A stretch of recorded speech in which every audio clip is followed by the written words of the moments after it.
Hello good morning students. जो हमारा next topic है चैप्टर हेलो एल्केन्स और हेलो एरीन्स में है वो है रिएक्शन विद अल्कोहलिक केसीएन और एनोसीएन एंड एजीसीएन।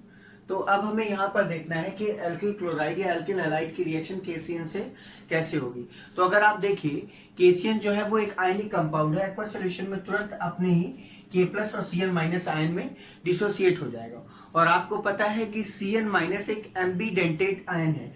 एम्बीडेंटेट आयन का मतलब क्या हो गया कि जब वो आयन जो अपने दोनों साइड से दोनों एटम से किसी भी कंपाउंड पर अटैच हो सके। तो देखिए ये यहाँ पर C अटैक करके Cn आयन बना सकता है। अगर इलेक्ट्रॉन की शेयरिंग करे तो क्या बना लगता है NC यानी आइसोसाइनाइड बन सकता है। यहाँ पर बन सकता है साइनाइड और ये बन सकता है आइसोसाइनाइड। तो अब देखिए क्या होता है, तो इसमें होता है रिजोनेंस। तो यहाँ पर आप देखते हैं हमने आपको बताया था कि एक ट्रिक कि कैसे रिजोनेंस होने की पॉसिबिलिटी है। Charge single bond double bond या फिर चार्ज और डायरेक्ट ट्रिपल बॉन्ड होता है या लोन पेयर और ट्रिपल बॉन्ड होता है तो भी रिजोनेंस होता है। तो देखिए क्या होगा, C और N का अगर हम कंपेयर करें तो N ज्यादा इलेक्ट्रोनेगेटिव है तो ये बॉन्ड ब्रेक करेगा और ये इलेक्ट्रॉन लोन पेयर इधर आ जाएगा, ठीक। और फिर यहाँ पर जब ये लोन पेयर आएगा तो इधर पॉजिटिव चार्ज होगा इधर निगेटिव, तो ये पॉजिटिव चार्ज इस इलेक्ट्रॉन को अट्रैक्ट करेगा और ये नया बॉन्ड यहाँ पर बना देगा। तो यानी यहाँ पर आप देख रहे हैं C पर भी निगेटिव चार्ज है और N पर भी निगेटिव चार्ज है।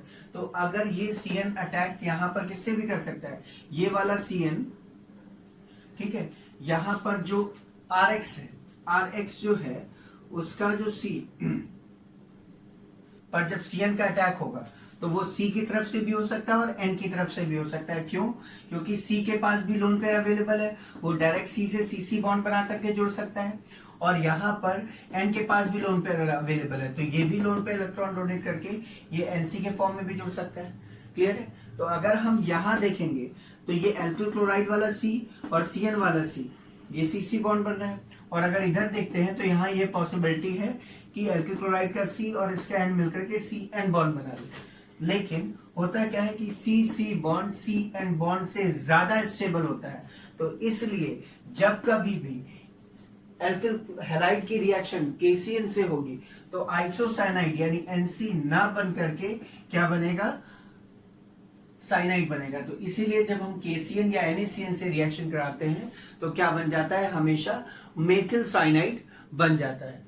अगर सेम रिएक्शन अगर हम किससे कराएं, AgCN से, तो यहां पर KCN जो था वो कैसा कंपाउंड था, आयोनिक कंपाउंड था। KCN कैसा था, आयोनिक कंपाउंड था। लेकिन यहां पर जो AgCN है वो कोवेलेंट कंपाउंड है। तो यानी यहां पर केवल N एटम अवेलेबल रहेगा अपने इलेक्ट्रॉन पेयर को डोनेट करने के लिए। क्यों? क्योंकि C जो है इलेक्ट्रॉन की शेयरिंग कर लेता है, तो इसलिए केवल N एटम इलेक्ट्रॉन को डोनेट करने के लिए अवेलेबल रहेगा। तो जब कभी AgCN से रिएक्शन होगी तो वो हमेशा क्या होगा कि जब Cn अटैक करेगा एल्किल ग्रुप पर तो वो हमेशा N के साइड से जुड़ेगा और क्या बना लेगा, एल्किल आइसोसाइनाइड बना लेगा। तो इस चीज को आपको ध्यान रखना है कि जब एल्किल हैलाइड की रिएक्शन KCN से होगी तो KCN एक आयनिक कंपाउंड है, वो क्या बनाता है, Cn आयन बनाता है। Cn आयन जो क्या होता है, एक एम्बीडेंटेड आयन होता है। क्यों? क्योंकि उसके C और N दोनों ही एटम लोन पेयर के इलेक्ट्रॉन की अवेलेबिलिटी कराते हैं रिजोनेंस की प्रेजेंस की वजह से। इसलिए Cn जो है वो C के साइड से भी अटैच हो सकता है एल्किल हैलाइड के कार्बन से और N के साइड से भी अटैक हो सकता है। क्यों? क्योंकि दोनों के पास लोन पे इलेक्ट्रॉन है। लेकिन Cn के C और एल्किल हैलाइड के C के बीच में जो बॉन्ड बनता है वो NC एल्किल हैलाइड साइनाइड के N और एल्किल हैलाइड के C के बीच बनने वाले बॉन्ड से ज्यादा स्टेबल होता है। इसी वजह से ये रिएक्शन जब कभी भी KCN और NaCN की प्रेजेंस में होगी तो वो साइनाइड बनाएगी और AgCN की प्रेजेंस में होगी तो वो आइसोसाइनाइड बनाएगी। बोर्ड के पॉइंट ऑफ व्यू से बहुत इंपॉर्टेंट है, इसलिए इसको आप ध्यान रखें। अब देखिए जो अल्कोहलिक KCN से और NaCN से या फिर हम AgN से रिएक्शन कराए थे, तो जब KCN और NaCN से रिएक्शन कराए थे तो बन रहा था साइनाइड, है ना। और जब हमने AgCN से रिएक्शन कराई थी तो बन रहा था RNC आइसोसाइनेट। तो अगर इस RCN की जो एल्किल हैलाइड की रिएक्शन KCN या NaCN से कराने पर बना है, अगर हम एसिडिक मीडियम, ये H+ शो कर रहा है एसिडिक मीडियम को, एसिडिक मीडियम में वाटर से रिएक्शन कराते हैं तो ये बन जाता है क्या, कार्बोक्सिलिक एसिड बन जाता है। क्या बन जाएगा, कार्बोक्सिलिक एसिड। और अगर यही इसी CN की रिएक्शन हम LiAlH4 के प्रेजेंस में या ईथर की प्रेजेंस में कराते हैं तो क्या होगा, ये बना लेगा RCH3NH2। तो यहाँ पर देखिए N से एक ही बॉन्ड के थ्रू एल्किल ग्रुप जुड़ा हुआ है, एक एल्किल ग्रुप जुड़ा हुआ है, तो इसलिए क्या हो जाएगा, प्राइमरी अमाइन हो जाएगा। और प्राइमरी सेकेंडरी टर्शियरी अमाइंस क्या है, ये ब्रीफ में हम आगे प्रीवियस चैप्टर में, सॉरी आगे फॉरवर्डिंग चैप्टर में पढ़ेंगे। आप देखिए क्या है, अगर जब हमने एल्किल हैलाइड की रिएक्शन AgCN से कराए थे तो AgCN से कराने पर बन रहा था आइसोसाइनाइड। तो अगर आइसोसाइनाइड की एसिडिक मीडियम में हम रिएक्शन कराते हैं वाटर से तो क्या बन जाता है, RNH2 अमाइन बनेगा और साथ साथ कार्बोक्सिलिक एसिड बनेगा। और सिमिलरली अगर यही RNC की रिएक्शन हम LiAlH4 के प्रेजेंस में कराते हैं तो ये बनता है RNHCH3। तो अगर आप यहाँ ध्यान से देखेंगे तो N से एक CH3 जुड़ा हुआ है और एक ये R जुड़ा हुआ है, दो एल्किल ग्रुप जुड़े हुए हैं, इसी वजह से क्या बना लेगा, सेकेंडरी अमाइन। तो हमेशा ध्यान रखिएगा कि RCN जो इस रिएक्शन में बन रहा था वो अगर LiAlH4 के प्रेजेंस में रिएक्शन करेगा तो प्राइमरी अमाइन बनाएगा, और NC यानी आइसोसाइनाइड जो है वो क्या बनाएगा, सेकेंडरी अमाइन। इसी तरह से RCN जब एसिडिक मीडियम में हाइड्रोलाइसिस करेगा तो क्या बनाएगा, कार्बोक्सिलिक एसिड। और अगर RNC यानी आइसोसाइनाइड एसिडिक मीडियम में रिएक्शन करेगा तो RNH2 और HCOH बनाएगा।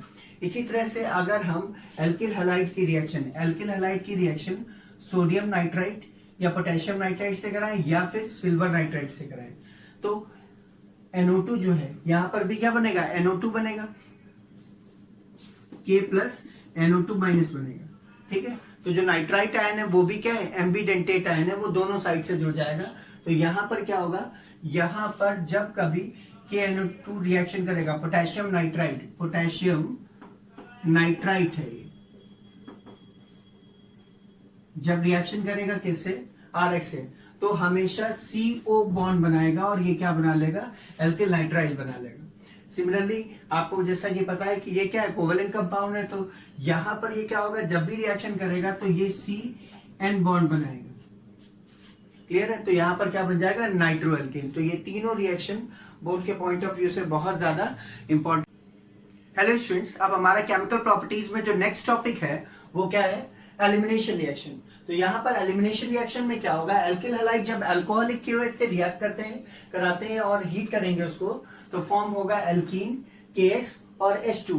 तो देखिए होता क्या है कि यहाँ पर हमेशा आपको ध्यान रखना है कि जो X का एलिमिनेशन होगा, हैलाइड का जो एलिमिनेशन होगा वो हमेशा अल्फा कार्बन से होगा। अल्फा कार्बन क्या होगा, अब देखिए Cl यानी हैलाइड जिस कार्बन से जुड़ा हुआ है, हैलाइड जिस कार्बन से जुड़ा हुआ है उसको हम कहेंगे अल्फा कार्बन, उसके नेक्स्ट वाला बीटा कार्बन। यहाँ पर हैलाइड देखिए इस वाले C से जुड़ा हुआ है तो ये हो गया अल्फा कार्बन, इसके बगल वाला बीटा और इसके बगल वाला बीटा। क्लियर है, तो दोनों क्या हो गए। तो हमेशा ध्यान रखेंगे कि यहाँ पर इस रिएक्शन में जब कभी भी एलिमिनेशन होगा H का और X का तो X हमेशा अल्फा कार्बन से एलिमिनेट होगा और H हमेशा बीटा कार्बन से। ऐसी रिएक्शन हमेशा क्या कहलाती है, बीटा एलिमिनेशन रिएक्शन। तो देखिए क्या होगा कि ये HCl और X मिलकर के क्या बना लेंगे, KCl बना लेंगे, और यहाँ वाला H जो बीटा कार्बन का कोई भी H OH से रिप्लेस होकर के क्या बना लेगा, वाटर बना लेगा। तो यहाँ पर तो बिल्कुल आसान है कि हमें क्या करना है, बीटा कार्बन से H निकाल देना है और अल्फा कार्बन से क्या निकाल देना है, हैलाइड निकाल देना है या हैलोजन एटम निकाल देना है, और अल्फा और बीटा के बीच में क्या बन जाएगा, डबल बॉन्ड बन जाएगा। अल्फा बीटा कार्बन के बीच क्या बन जाएगा, डबल बॉन्ड बन जाएगा। लेकिन अगर एक से ज्यादा बीटा कार्बन हो उस केस में क्या होगा, यहां पर तो देखिए दोनों तरफ इक्वल है एल्किल ग्रुप, तो ये भी आसानी से हो जाएगा, चाहे आप इधर से बना लें और चाहे आप इधर से बना लें। अब देखिए क्या है, लेकिन अगर ऐसे में देखते हैं, यानी अब जो बीटा कार्बन है इस वाले बीटा कार्बन से कैसे अलग है, यहां पर अगर हम बीटा कार्बन पर हाइड्रोजन की नंबर देखें तो यहाँ कितनी है, 3, और यहां पर क्या है, 2।